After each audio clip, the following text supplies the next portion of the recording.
And that is asking you a very important question.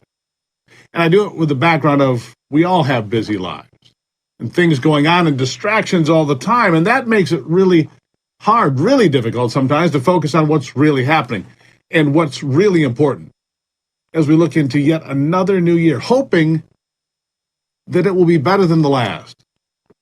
So here's the question.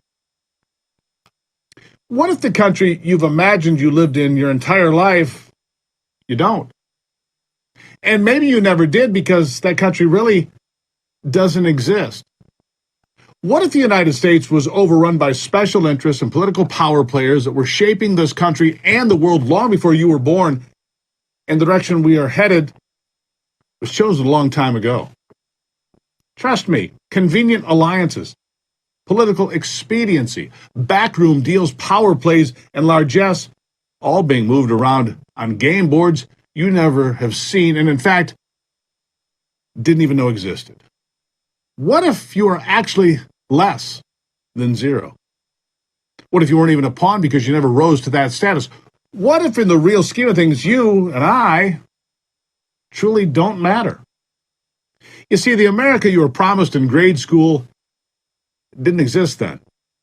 Sure as hell doesn't exist now. That seems to be more clear with each passing day.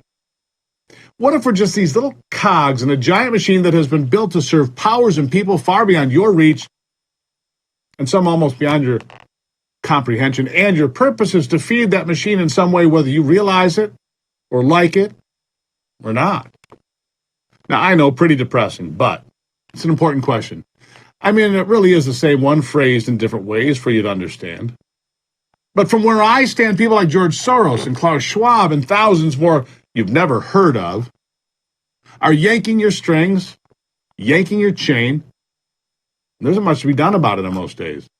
In fact, they've said this all to our faces numerous times.